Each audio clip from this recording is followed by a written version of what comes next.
बिस्मिल्लाहिर्रहमानिर्रहीम। अस्सलाम वालेकुम students, welcome back to my channel all about maths with Sehar. आज की वीडियो क्लास 9 के लिए है। चैप्टर 2 है real and complex number exercise 2.5 start करते हैं, जिसमें क्वेश्चन हम सेकंड करने लगे हैं। अगर आपको फर्स्ट क्वेश्चन चाहिए तो डिस्क्रिप्शन में जाएं, वहां पे मैंने लिंक ऐड कर दिया है इसकी प्लेलिस्ट का, जिसमें ना आपको वन क्वेश्चन भी मिल जाएगा और दूसरी एक्सरसाइज भी मिल जाएगी। Right the conjugate of the following number, जब हमने कंजुगेट फाइंड करना है जो भी गिवन हमारे पास नंबर है। कंजुगेट का मतलब बेसिकली ये होता है कि हमने जो भी आयोटा का साइन होता है उसे ऑपोजिट कर देना होता है। तो यहाँ पे हम लिखेंगे कॉन्जुगेट ऑफ 2 + 3 आयोटा इक्वल्स 2। बस हमने क्या करना है, जो आयोटा की वैल्यू है उसका साइन चेंज कर देना, बाकी सारी वैल्यूज एज इट इज रहेंगी। आयोटा के साथ प्लस है तो यहाँ पे चेंज हो गया ये माइनस। सो यही चीज हमने बतानी थी। सेकेंड इसका पार्ट है जिसमें 3 - 5 आयोटा है। तो सेम इसमें भी हम क्या करेंगे, आयोटा का जो साइन है उसको ऑपोजिट कर देंगे। Conjugate of 3 - 5 iota equals to 3 + 5 iota. Third इसका पार्ट है माइनस आयोटा। इसका मतलब ये है इसका रियल नंबर 0 है, क्योंकि ये एक इमेजिनरी वैल्यू है, इमेजिनरी पार्ट है। सो इसका जो रियल नंबर है वो होगा 0। हम इसको सिंपल वे में लिखेंगे 0 - आयोटा। रियल एग्जिस्ट नहीं कर रहा, लेकिन वहां पे 0 जो है वो क्या है, एक रियल नंबर कंसीडर किया जाएगा। सो यहाँ पे हम कंजुगेट लेंगे, conjugate of 0 - iota equals to 0 minus की जगह आ जाएगा प्लस आयोटा। इसका मतलब हमारे पास जो हाली आयोटा है वो इसका कंजुगेट होगा, यानी कि नेगेटिव आयोटा का पॉजिटिव आयोटा और पॉजिटिव आयोटा का नेगेटिव आयोटा जो है वो कंजुगेट होगा।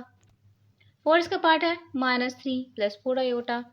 तो इसको भी हम लिख लेते हैं सिंपल, हम लिखेंगे कॉन्जुगेट ऑफ -3 + 4 आयोटा। जैसे कि मैंने आपको बताया था कि आयोटा का साइन चेंज होगा, बाकी सारी वैल्यूज एज इट इज रहेंगी।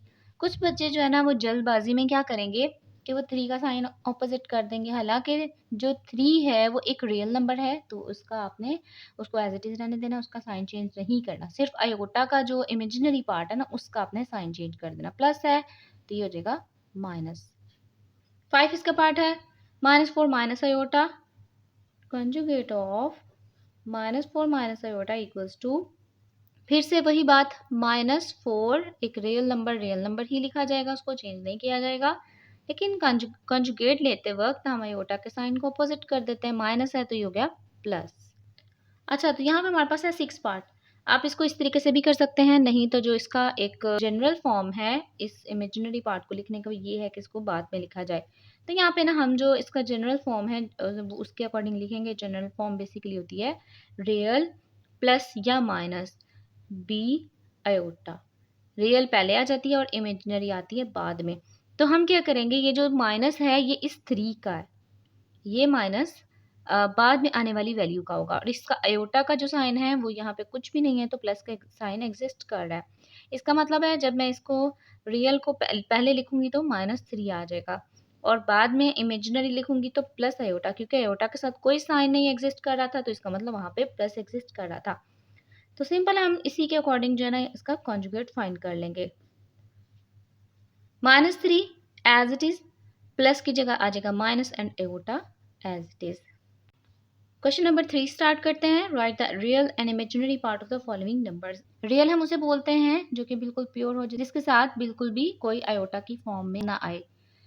Right the real and imaginary part. Imaginary ऐसी फॉर्म, ऐसी वैल्यू जिसके साथ ना क्या आ जाए, आयोटा आ जाए, तो हम उसे बोलते हैं इमेजिनरी पार्ट।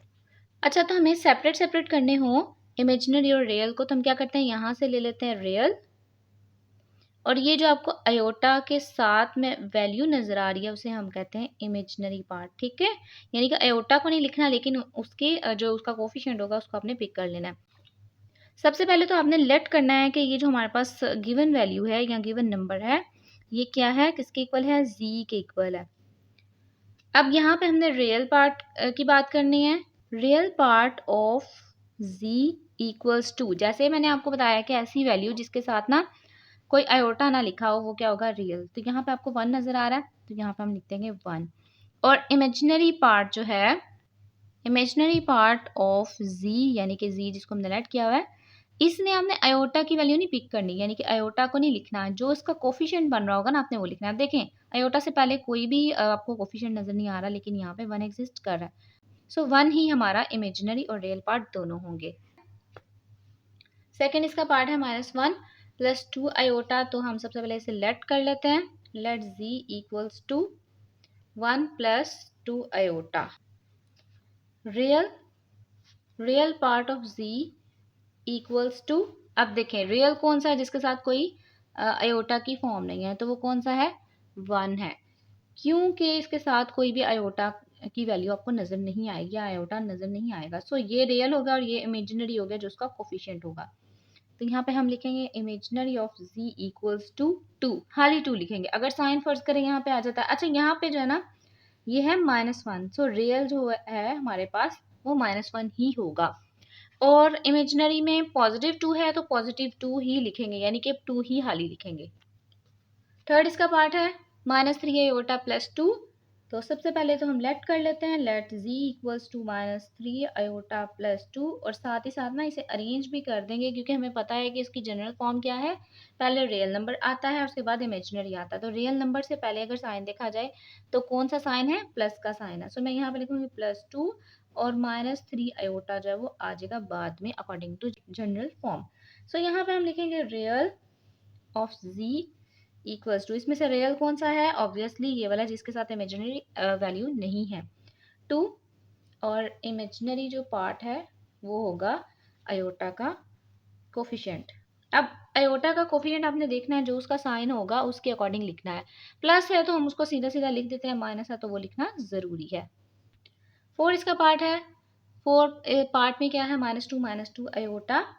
सो लेट करेंगे हम कि ये क्या है, हमारे पास एक z है -2 आयोटा। वैसे जो है ना वो हम इमेजिनरी पार्ट को, कम्प्लेक्स नंबर को ना हम z से ही रिप्रेजेंट करते हैं। सो यहाँ पे हमारे पास जो रियल होगा कौन सा होगा, -2, क्योंकि इसके साथ कोई आयोटा नहीं है तो खाली -2 जो है वो साइन भी तो हमने लेना ना साथ, -2 हमारा रियल हो गया। इमेजिनरी पार्ट कौन सा होगा जिसके साथ क्या है, आयोटा, तो आयोटा की कोफिशिएंट, आयोटा का जो कोफिशिएंट है वो क्या है, -2 है। तो ये हमारे पास दोनों पार्ट्स आ गए। 5 इसका पार्ट है जिसमें ना एक इमेजिनरी ही पार्ट दिया हुआ है। सो रियल पार्ट जो है वो ऑब्वियसली क्या होगा, 0 होगा। यहाँ पे हम लिख लेते हैं, सबसे पहले तो लेट करें और साथ ही साथ ना हम इसके रियल पार्ट को भी यहाँ पे रिप्रेजेंट कर देंगे। ठीक है, जब इस तरह की फॉर्म आ जाती है तो सिंपली इमेजिनरी पार्ट हो तो रियल 0 होगा, और अगर हाली रियल वैल्यू लिखी हो तो उसका जो इमेजिनरी पार्ट है वो क्या होगा, वो भी 0 होगा। ठीक है, इस चीज़ को आपने ध्यान में रखना है। तो अब हम यहाँ पे रियल लिखेंगे। रियल क्या है, 0, और इमेजिनरी हमारे पास है -3। 6 इसका पार्ट है, लेट करते हैं। रियल 2 है और इमेजिनरी जो है वो क्या है, 0 है। बस इतना सा काम था, कोई इतना मुश्किल काम नहीं था।